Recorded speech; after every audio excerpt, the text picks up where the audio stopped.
Hi, everybody. I'm Skip Alzheimer. Welcome to the AV Geeks Lunchtime Streaming Show.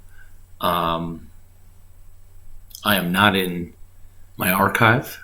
I'm somewhere else, helping get a video store open, and so I have so many 16 millimeter films that I'd like to show you that we're still doing the show. We're keeping the momentum going, and I appreciate you guys watching while I'm not live. And I will try to check in on the comments at some point and say hi.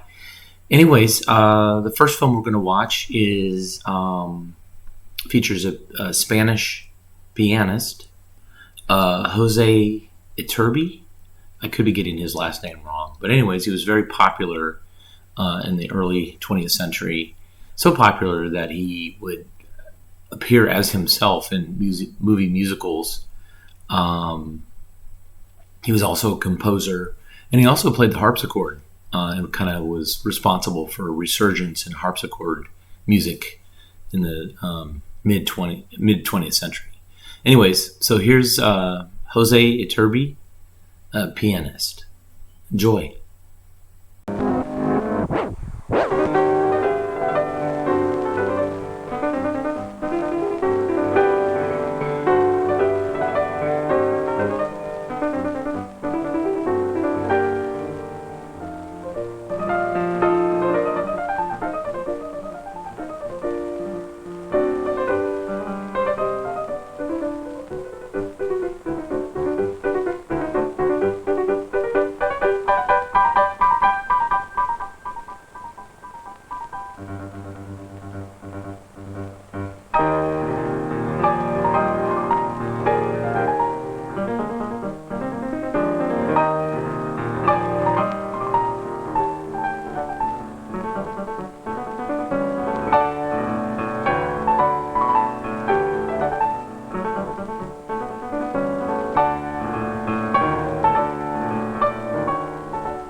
And now I'm going to play Fantasy Impromptu by Chopin, the poet of the piano.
Great.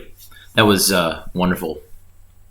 The next film we're going to watch was one that was made for home economics courses. And, I've always had this theory that everybody, regardless of their path in life, should take home economics in high school. It's part of a life survival skill course. Basically, to learn how to make food, how to plan a meal, a healthy meal, how to balance your checkbook, how to repair clothing, how to do basic household repairs.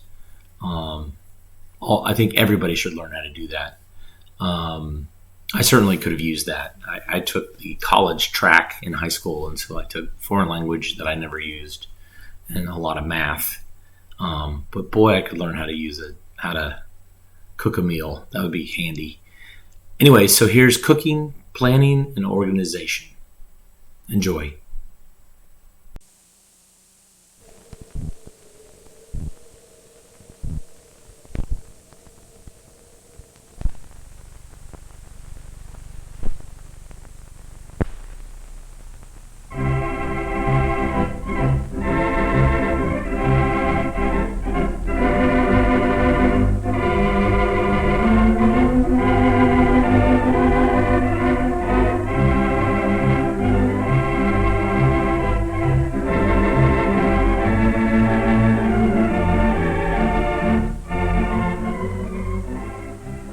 A neat, well-ordered kitchen is not only pleasing to the eye, but can make your work easier as well.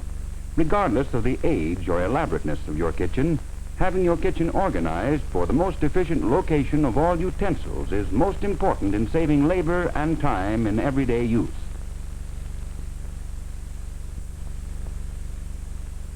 Take the dish drain, for instance. You should keep it as near to the sink as possible, since the sink is the location where it will be used almost entirely.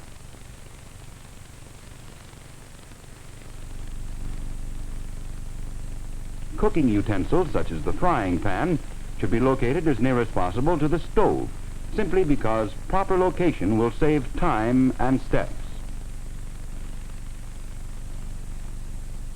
Your pots and pans should be stored near the stove, and as much as possible you should avoid stacking in such a manner that it's inconvenient to take out the one pan you need without disturbing the others.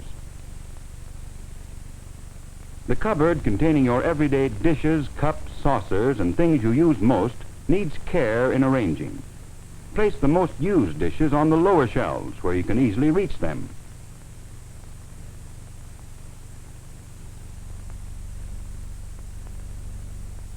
In storing your larger dishes, trays, and bowls, try to keep those most frequently used near the front and as low as possible.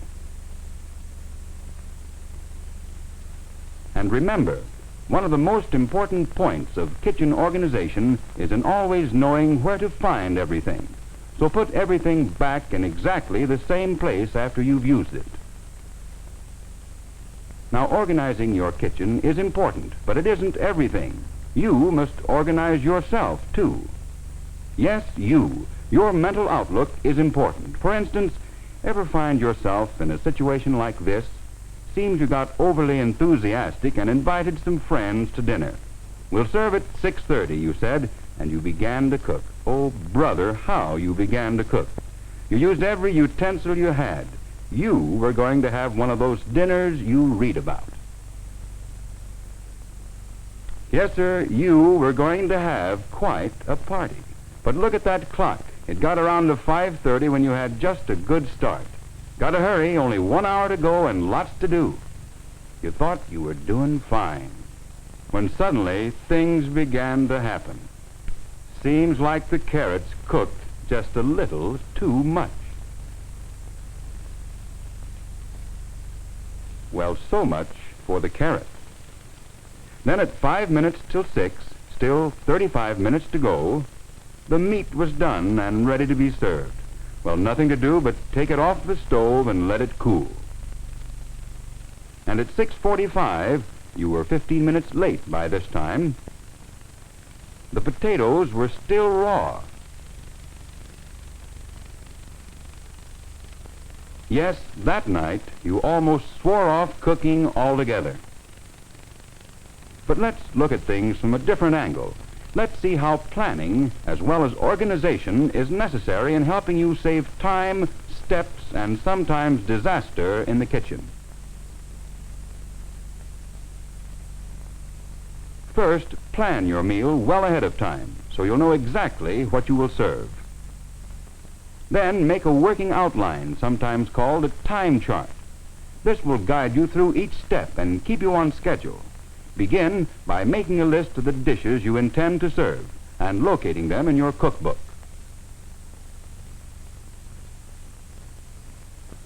Then complete your time chart. It's divided into 4 columns: the dish you are to prepare, cooking time, start preparation, and start cooking. You get the cooking time of each dish from your cookbook. Make this list first.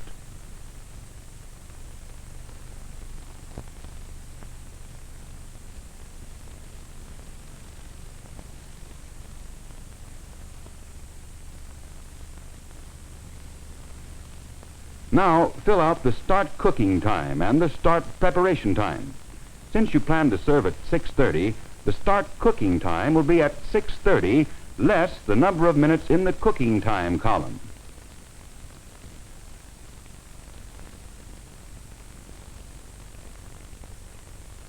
The start preparation time is the start cooking time less the number of minutes it will take you to prepare each dish. And be sure to allow yourself plenty of time.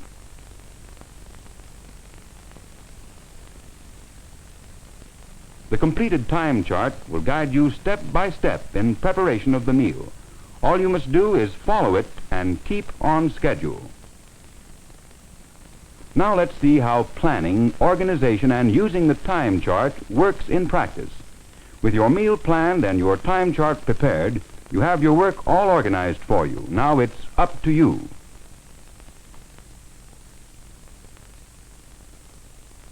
At 5 o'clock, you are ready to start preparing the meatloaf, so you take out the utensils you need for mixing.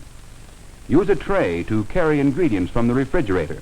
In this way, you can get everything you need in one trip to the refrigerator and save time and wasted steps.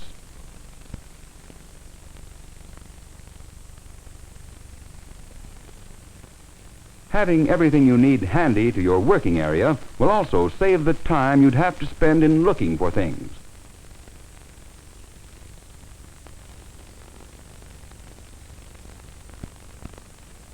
You've allowed yourself plenty of time to mix the meatloaf ingredients properly and still stay on schedule. The meatloaf is the first dish to go into the oven.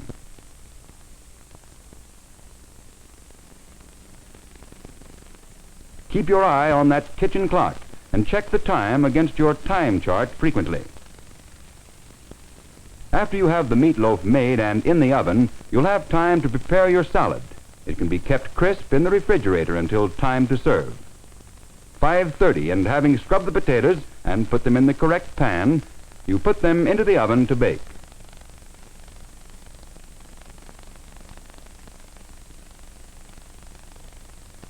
Now the time chart shows there's nothing to prepare until 5:50. Utilize this spare time to set the table and arrange things as completely as possible.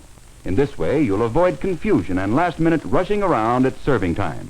Don't fill the water and milk glasses until the last minute before serving.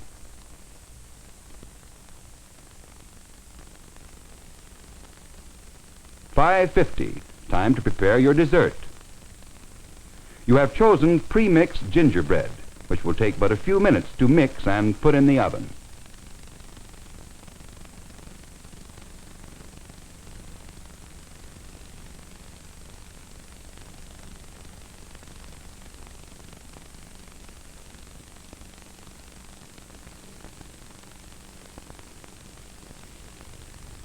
At 6:20, the frozen peas begin to cook.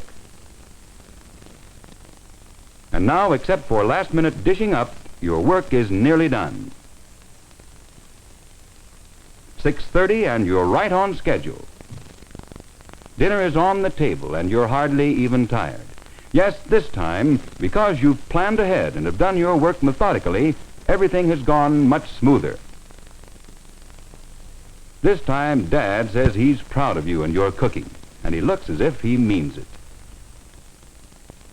And you, well, you're rather proud of yourself. You've done a good job, and you know it. And somehow the food seems to taste better than it ever tasted before.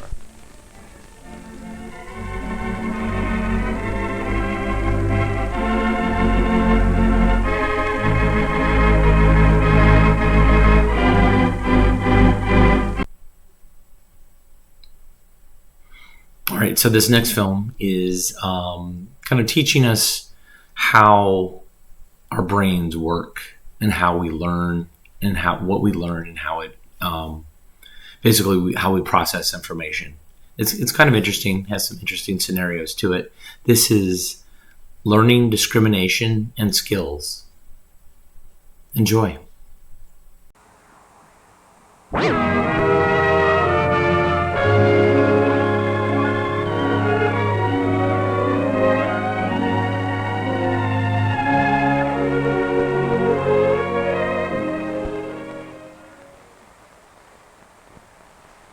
The learning of skills on the human level is a complex process which is only partly understood. For instance, we know that acquiring a skill like diving involves imitation of others and trial and error practice. We know, too, that humans are aided in their learning by ability to verbalize and by superior powers of remembering and reasoning.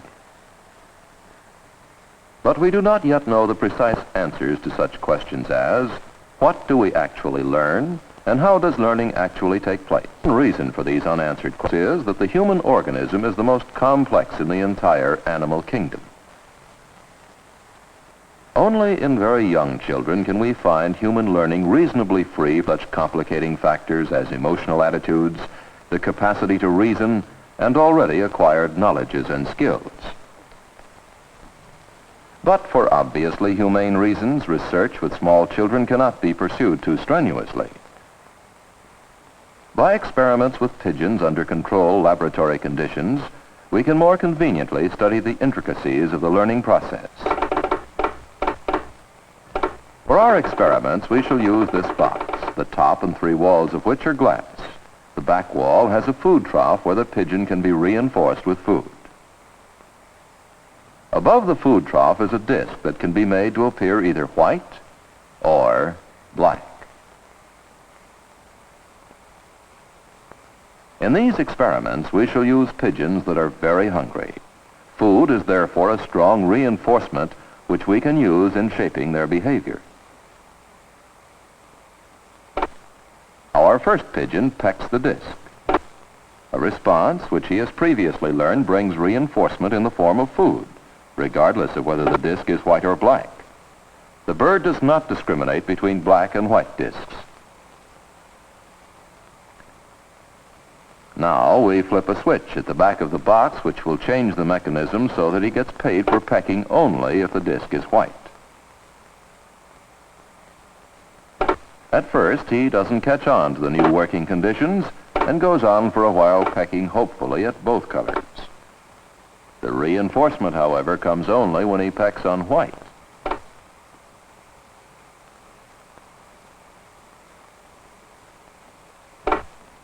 Seven minutes later, by the clock, our bird pecks only when the disc is white. He has learned that when he sees the white disc, the pecking response gets reinforced, and when he sees the black disc, the same pecking response does not get reinforced. He therefore stops pecking when the disc is black and pecks only when the disc is white.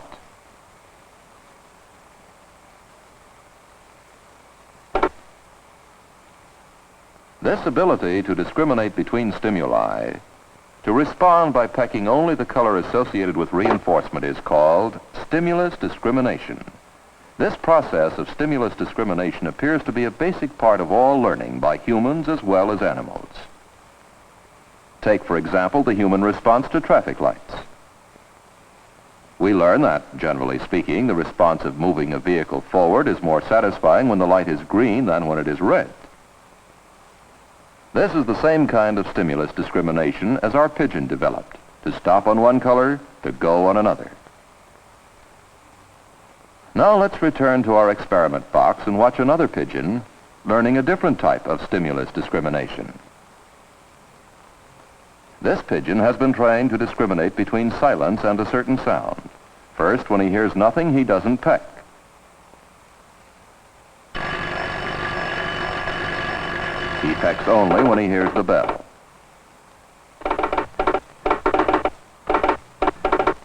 This kind of discrimination between silence and a certain sound is so common in everyday experience, we hardly think of it as a learned skill, which it really is.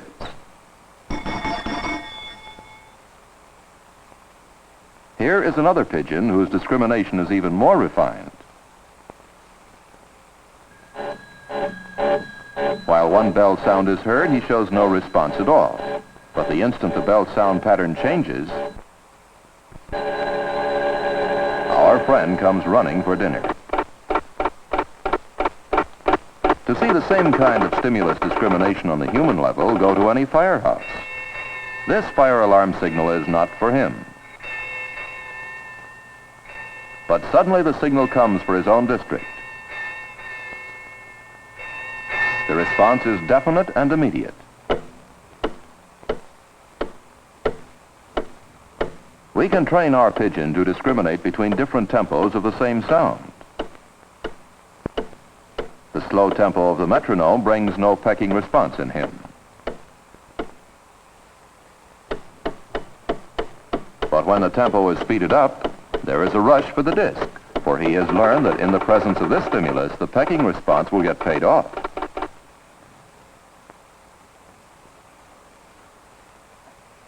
While this scientist's Geiger counter clicks at one speed, he ignores it. But a faster tempo of clicks brings immediate response, for he knows that he's supposed to do some specific thing whenever he hears this different sound stimulus. All these behavior examples we have seen thus far in this film illustrate the process of stimulus discrimination, making a particular response depend upon the presence of a particular stimulus. This is one basic part of all learning. To demonstrate another major element in learning, response differentiation, we return once again to the pigeon. For these experiments, the pigeon will still get his food in the same trough, but there is no disc for him to peck. Instead, release of food into the trough will now be controlled completely by a manually operated electric push button. As this button is pushed, the food tray comes up and a buzzer sounds. At the same time, a white light shines inside the trough. The light and buzzer together become the signal to the bird that food is accessible. Now we're going to train our pigeon to make a complete turn clockwise. It's the old getting warm game. Every time he turns a little further, he gets paid.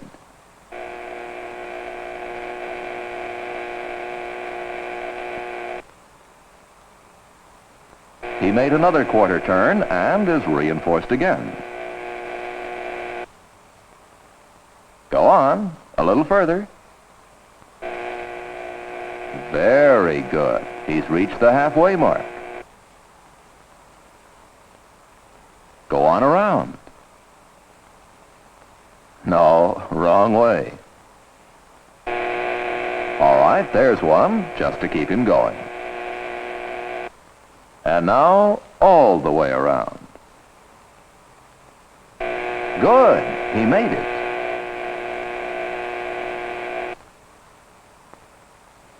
One on the house, just for insurance.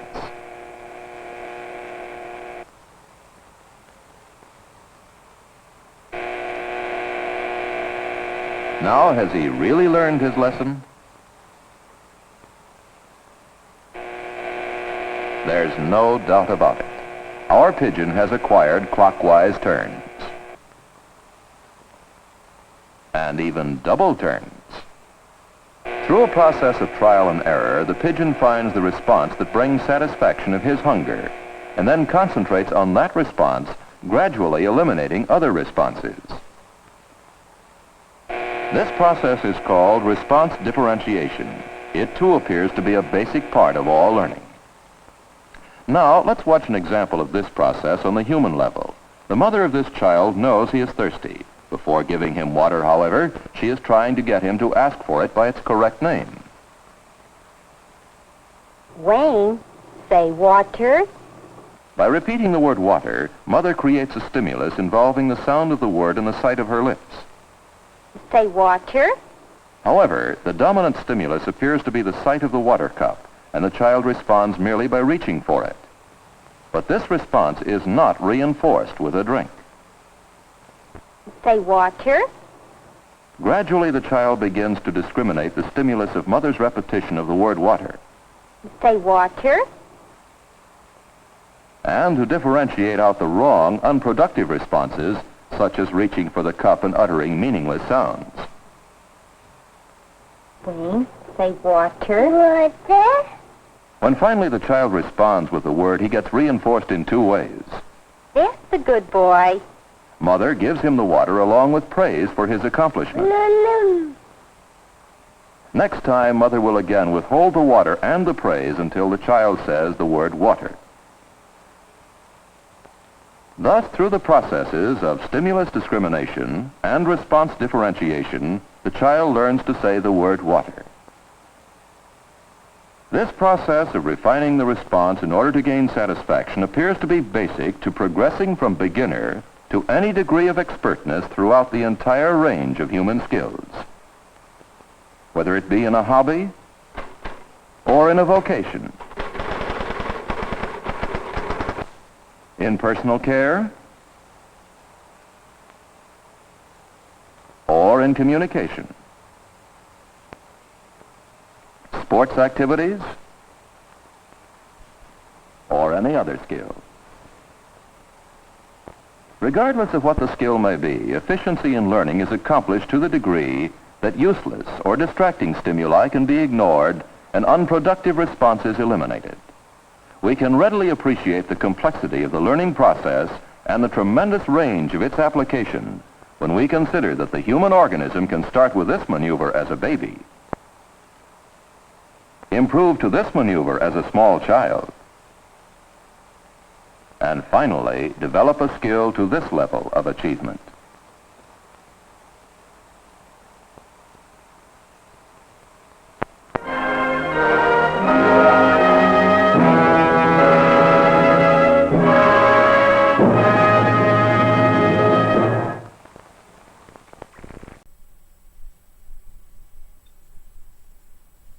All right, so this next film is just barely animated. There's a lot of minor frame motion here. This is, I think it's made by the Federal Reserve of Richmond, and it is You and Your Money. And it's basically talking about budgeting, and it's talking about what you do with your money and how you can efficiently use this resource, specifically regarding saving and planning for emergencies and such. So this is You and Your Money. Enjoy.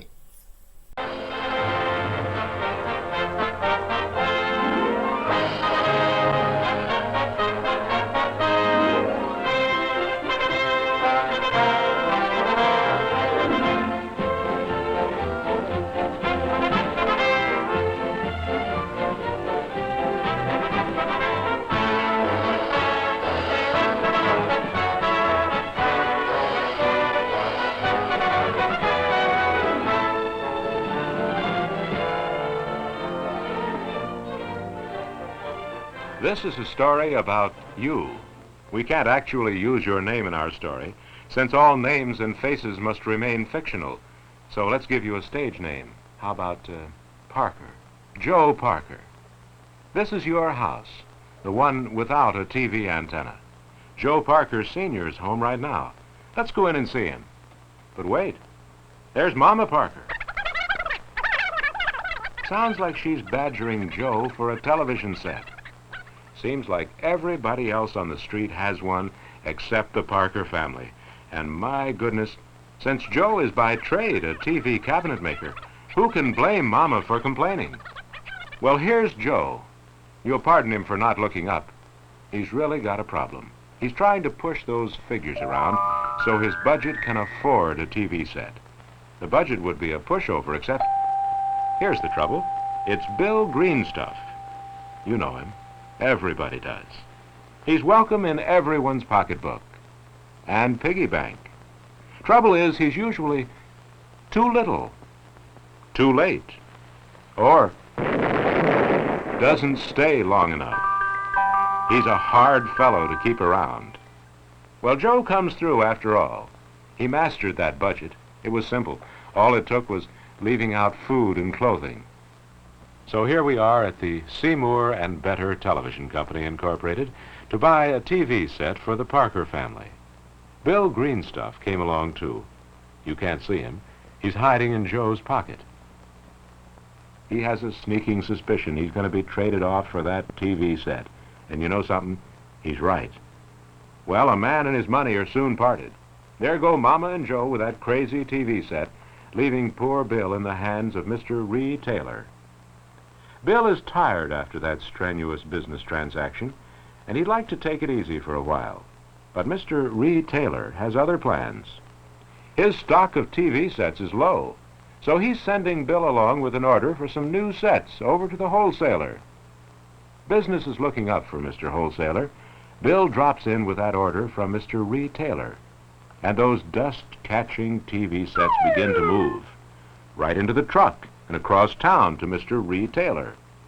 Naturally, those departing sets have left a vacant spot, so our wholesaler calls up Mr. Manufacturer to see how chances are for getting a new shipment. Delighted, He says, as Bill, needing no further cue, wearily picks up the order and moves on to Mr. Manufacturer, who receives him quite graciously, although Bill is beginning to get a bit frayed around the edges from all his travels. Sensing this fatigue, Mr. Manufacturer puts Bill away for a short rest. Too darn short for Bill's thinking. He had just gotten settled nicely when the roll call was sounded for payday and Bill's name was called. Hey, Bill! And to whom do you suppose Bill is doled out? You guessed it, Joe Parker. Joe makes TV cabinets in Mr. Manufacturer's plant.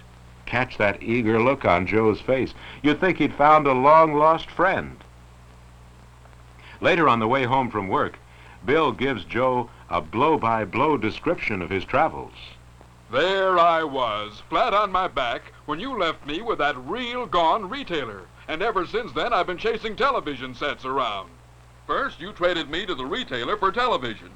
Then the retailer traded me to a wholesaler for television. And the wholesaler traded me to the manufacturer for television, who traded me to you for your services in his television factory. Boy, after a trip on that television merry-go-round, I'm dead. I can't wait to pile into an old wallet for a nice long snooze. Hey, what happened? Thought I was talking to Joe Parker.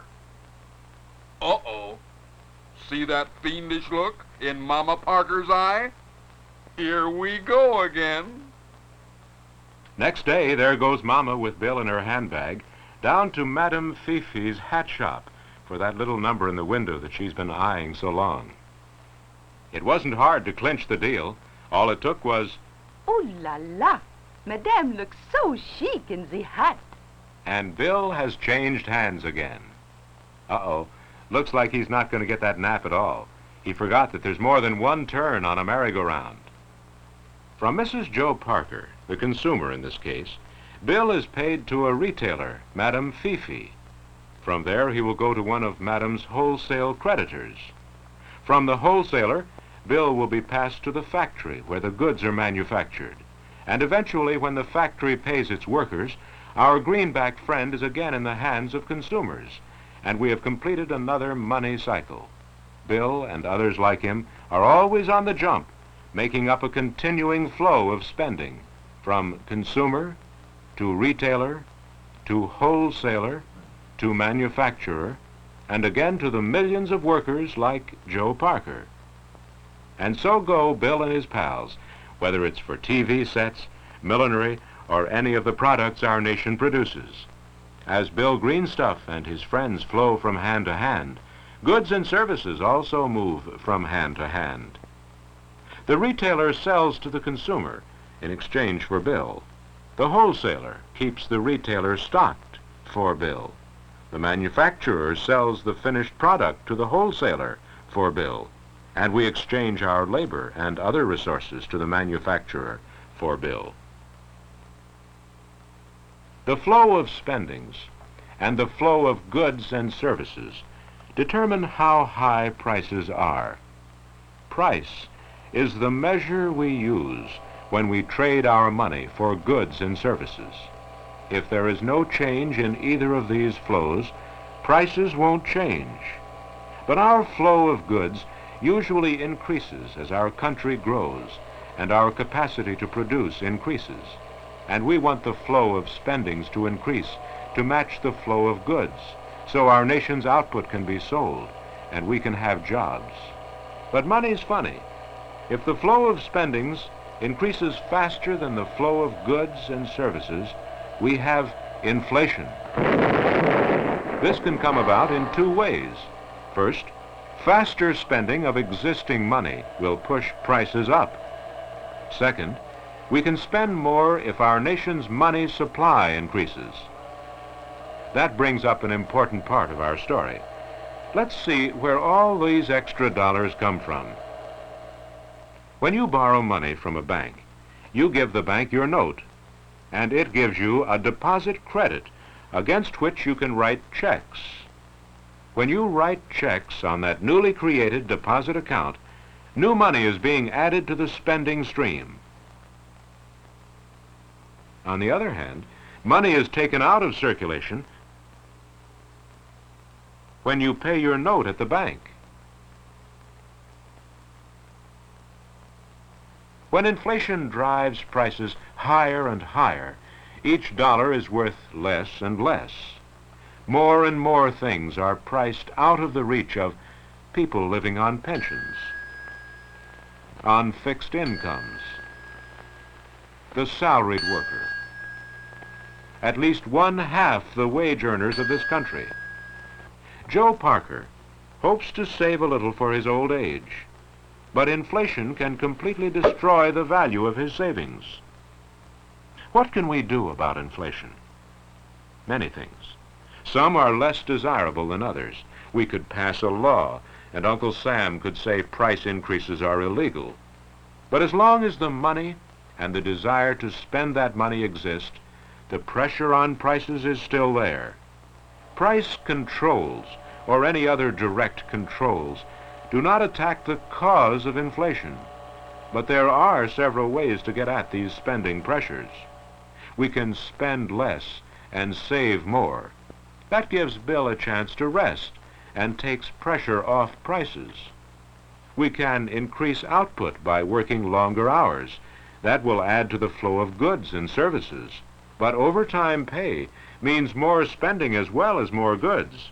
That adds to the spending stream, and we don't necessarily come out ahead on that deal. One real secret is greater productivity. More output for every man-hour of work. This greater productivity is generally made possible by business investment, bigger plant, better equipment, better tools to work with. Uncle Sam can help too. He can cut down on the number of dollars he pours into that spending stream. Or he can increase taxes, pulling some of the extra dollars out of the spending stream. And something can be done about too much money created by excessive borrowing.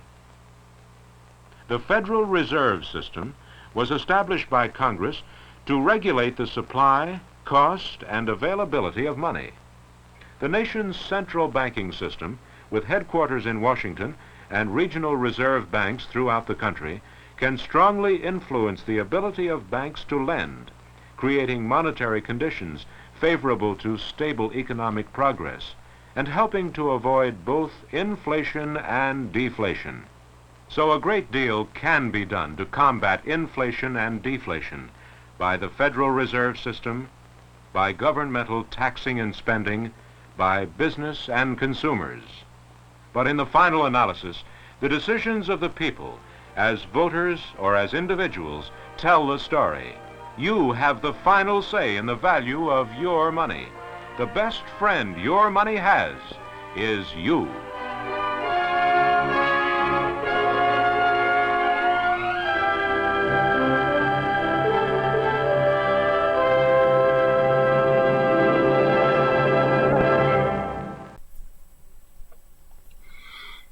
All right, one last film. This one, it's pretty great. It's part of this type of film where it's trying to guilt employees into giving a damn. I have a couple of films like this. Excuse me. That basically show employees relaying information about the products that they use and the services that they receive and complaining about it, but not being aware of the fact that they themselves are guilty of the same carelessness and lack of responsibility in the job. And you get to see what happens, how that plays out. Other films like this are What's It All About, the A.C. Delco film, the Purely Coincidental film, which is about food safety. And it's a common theme. It's like trying to instill some sort of sense of responsibility with your wage earners, saying like, hey, you're just as responsible as everybody else. But the tactic, I don't know if it works. I'm not sure if it worked really. Excuse me. I still have bronchitis. Anyway, so here is, yeah, that's the name of the film. Yeah. Enjoy.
You know Mike's place, across from the Little Dandy Ironworks.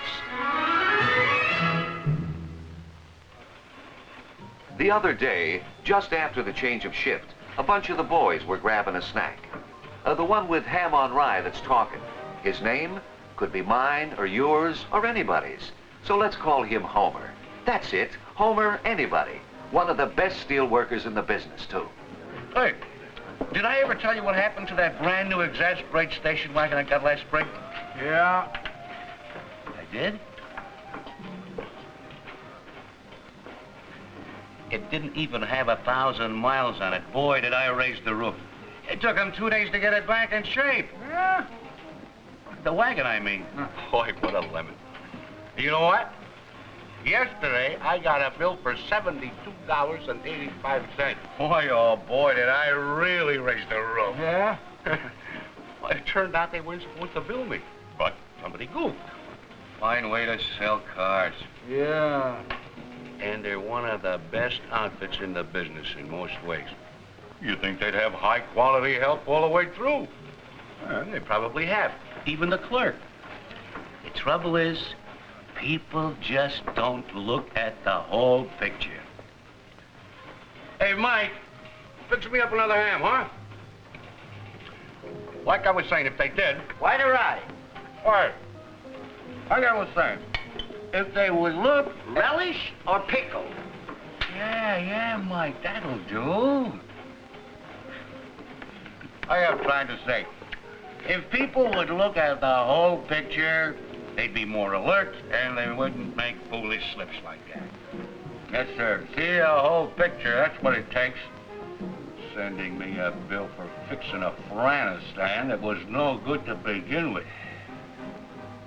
Gee, what if they ran the little dandy that way? Yeah.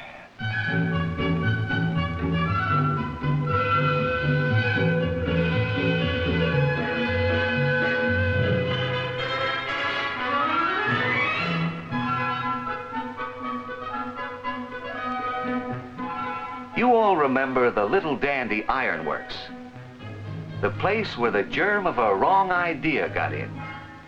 The idea that their business was just making steel instead of pleasing customers by making steel. Yeah, that's it. To look at it now, you'd think it never had a sick day in its life. Well, it never did, really. At least it was never very puny. Just got to feeling sorry for itself, the way folks will. As a matter of fact, the Little Dandy is one of the best outfits in the business. Always has been. This is undoubtedly owing to the quality of the guys, the homers they got working there. Just about the best in the business, I'd say. Of course, this is not to say that they don't have their troubles around the place. They do. Stuff gets out now and then that never should have passed. Enough so that they long ago set up a system for finding out how it happened. Works like this. Sometimes a complaint will come in by mail. More often, though, someone will call up and explain that something about a shipment wasn't quite right. Oh, it could be any one of a number of things. Sometimes that the shipment hadn't arrived, or that he'd been billed wrong. Or, well, anyway, they write it all down. And then they study it to find out what the trouble is. Or was, I mean. That's the trouble with trouble. You don't find out what it is. You find out what it was. And then you try to keep it from being again. It's amazing how big a difference a little mistake can make. And it's also amazing how many different kinds of little mistakes it's possible to make. For example, slivers. Could be poor conditioning. Maybe inspection missed some of the defects, or maybe the scarfer didn't do a complete job. Pipe. Improper shearing. Not enough discard was taken. Scale pits. As simple a thing as a plugged spray on the scale breaker could cause scale pits. Scrambled lift. Probably careless piling.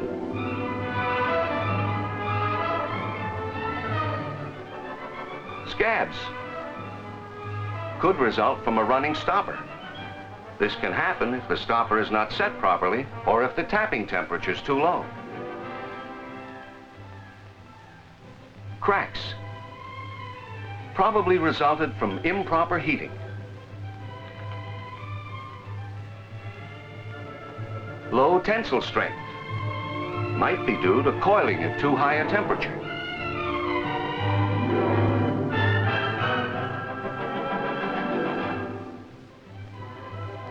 Out of flat. Probably because the temper mill wasn't set quite right.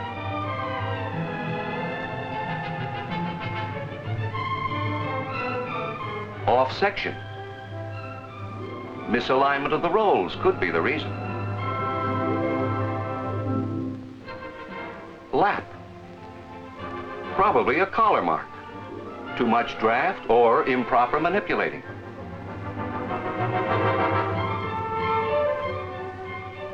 Broken press. Probably segregation, resulting from an ore addition too close to the time the heat was tapped. Cracked in heat treating. Might be mixed steel, which is always possible if stamping is not legible.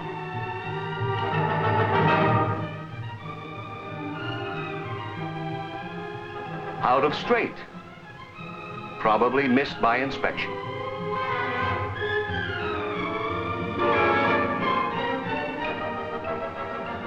It might be easy to gain the impression that they're having a lot more trouble than they need at the Little Dandy, even with all their experienced homers.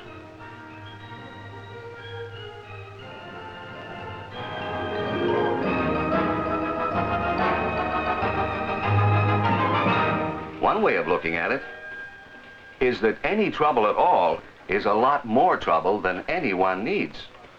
One of the fellows at the dealers told me I'm not the only one having Afghanistan trouble. There's a lot of others. Yes, sir, I understand they're having more trouble with the Afghanistans than they need. That's why they weren't supposed to bill me. It all falls back on the exasperate factory. Somebody goofed up there. Probably sloppy inspection or assembly, but I'll bet somebody didn't follow orders.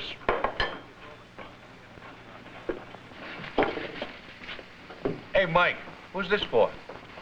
You ordered it. Look, I always have ham on rye with pickle. Scrap this and start over. Watch what you're doing, huh? See what I mean?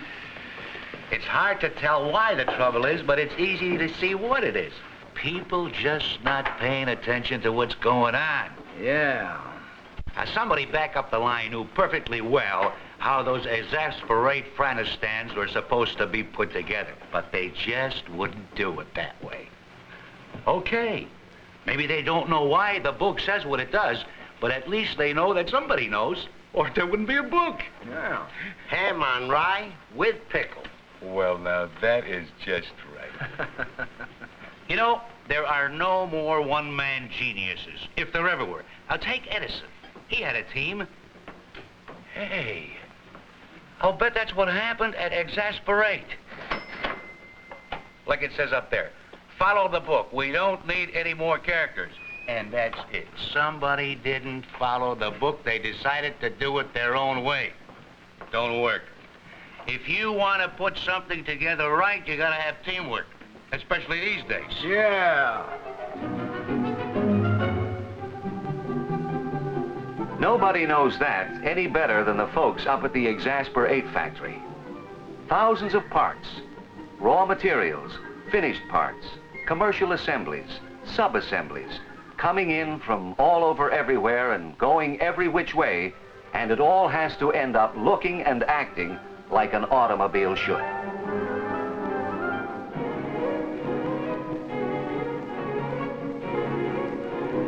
As a matter of fact, the Exasperate outfit is one of the best in the business.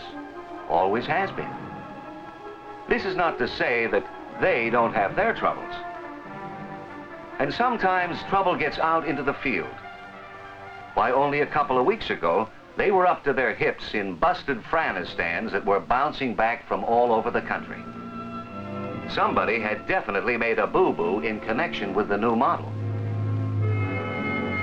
Right away, their system for getting at the source of the trouble started to go after the source of the trouble. They found out the stuff had inspected fine, nothing wrong with the assembly, and the forming was right up to snuff. They had done everything all right, but the steel they had done it with, well, the blame all fell back on the Little Dandy. That wasn't the kind of teamwork the Exasperate people wanted from their suppliers either. Kind of surprising, coming from the Little Dandy, one of the best outfits in the business. But the customer can change his mind about that.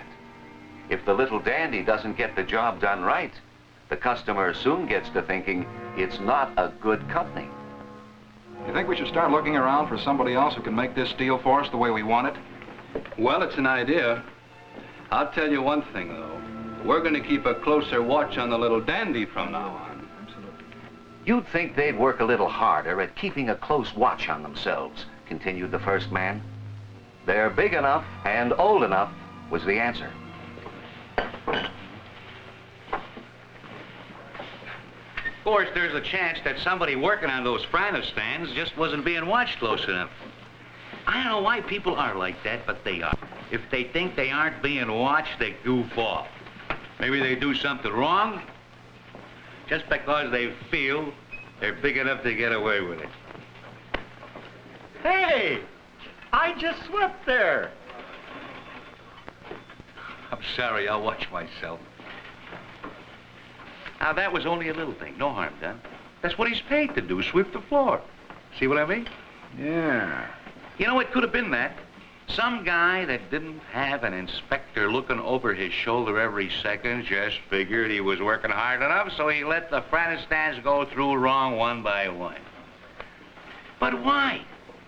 Even if the guy's all by himself in a closed room, he's not alone and unwatched. He's got himself there watching all the time. Why don't people watch what they're doing like they used to? What happened to people's pride? That's what I'd like to know.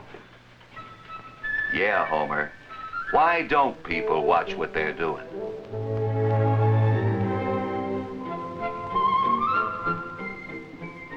It put the folks at the Little Dandy to a lot of trouble when that complaint came whopping in from the Exasperate people. It seems that somewhere during the preparation of raw materials, the manufacturing and shipping to the Exasperate factory, something had gone wrong. The laboratory report on the main backstaff of the Afghanistans told the sad story. Bad steel. But why?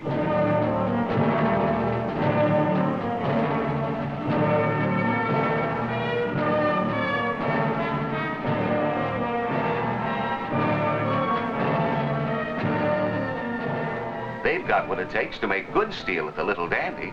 Some of the best equipment in the business. And good men, too. Guys like Homer and his friend. You'll find them in every kind of job. Management and non-management, operating, maintenance and services. Oh, of course, they may be older or younger, fatter or thinner. But they all have one thing in common. They're all good guys, just like Homer and his friend. As the steel was made, Homer and his friend gave it the usual tests. From the spectrometer reading, they didn't find any reason to be suspicious of the chemistry. All along the line, other Homers supervised and watched it step by step. After a certain amount of transit time, the steel went into the soaking pits.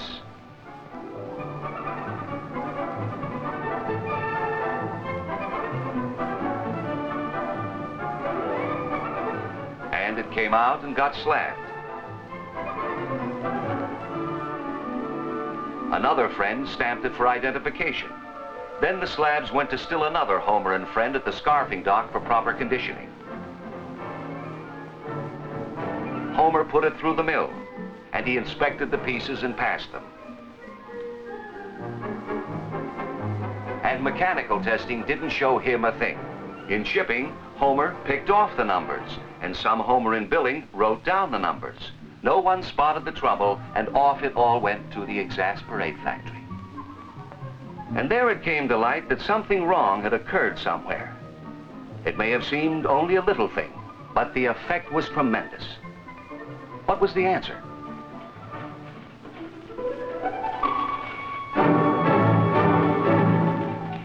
I'll tell you what the answer is. Things don't do anything wrong, people don't let them do wrong. You can bet that at the bottom of all that Afghanistan trouble, somewhere is something somebody did they shouldn't, or didn't do that they should. Or maybe something they thought was a little thing. Of course, a lot of the trouble comes from people with plenty of pride, but the wrong kind. Oh, they follow the book all right. Good team worker, you know. Be their own inspector. But a lot of pride. Selfish pride. Like this. A guy does a swell job up to a point. Then he comes to a little thing and thinks to himself, I done all I need to do. Let George take over from here. He ought to do more anyway. It's a matter of fair play. Suppose everybody started doing only what he thought he had to do instead of all he could do to help things along. As though no one else had anything else to do but wait on him to pick up where he left off? Yeah. Hey, Mike, what do you have to do to get a cup of coffee around here? Just ask for it, Homer. Just ask for it. Look, all I need to do is drink it. It's up to you to see when that cup is empty. That's all you have to do is wait on customers. You know, that's probably what was wrong with those apprentice stands that didn't hold up. A little more fair play mixed in the phone in a brand new exasperate station wagon with a busted apprentice stand. Everybody started doing only what he thought he had to do instead of all he could do to help things along. As though no one else had anything else to do but wait on him to pick up where he left off? Yeah. Hey, Mike, what do you have to do to get a cup of coffee around here? Just ask for it, Homer. Just ask for it. Look, all I need to do is drink it. It's up to you to see when that cup is empty. That's all you have to do is wait on customers. You know, that's probably what was wrong with those apprentice stands that didn't hold up. A little more fair play mixed in the forming and assembly, and I wouldn't have been sitting in a brand new exasperate station wagon with a busted apprentice stand. Somebody just didn't care about their fellow man, that's all. And it isn't just a busted apprentice stand, it's that way all over everywhere. Yeah.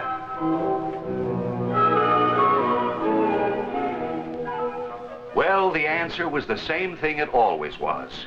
People. They found out who did it, or almost. Kind of borderline case, the way it so often is. There has to be more faithful following of orders, more personal pride, and more of the spirit of fair play. Something had to be done about it, and would be, that's sure. It turned out that either one of two guys, yeah, these two, had been in a position to see what was called for and to do something about it. They both knew what was right, but somewhere, somehow, they didn't do what was right, and as a result got the little dandy and a lot of people in trouble.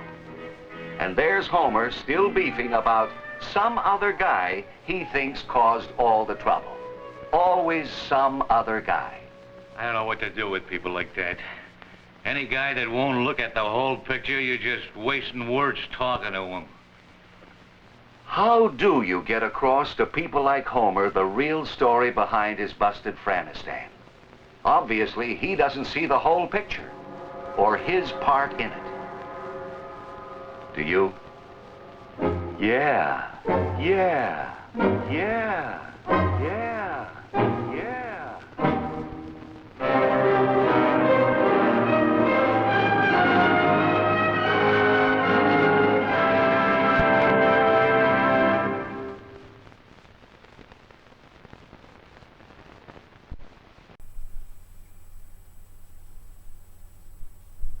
Yeah, they lay it on pretty thick on this, that film. But it's shot in such beautiful color, and it is definitely of a time. Anyways, thank you for joining us today. I appreciate your eyeballs. Another thing I appreciate is when you buy us coffee. Coffee is one way that we at AV Geeks exist, even when we're not at the archive. It allows us to get the caffeine to percolate our nervous system so that we can search for films in the shelves, or we can do spreadsheet work, or we can do all the tedious stuff. So I will definitely be drinking coffee. And you can buy us coffee at, I'm pointed at the right place, ko-fi.com/avgeeks. You can also visit avgeeks.com and see other films that we've digitized over the last several years, and also buy DVDs there. Another thing you can do, which is free, is just hit the like button or the thumbs up button, or just even if you've done it in the past, do it again, just to kind of let the algorithms that drive our society know that we should survive when the great purge comes. So thanks again for tuning in. I appreciate your attention and your kind words. And we'll be back again tomorrow. Everybody take care, and we'll see you soon. Bye.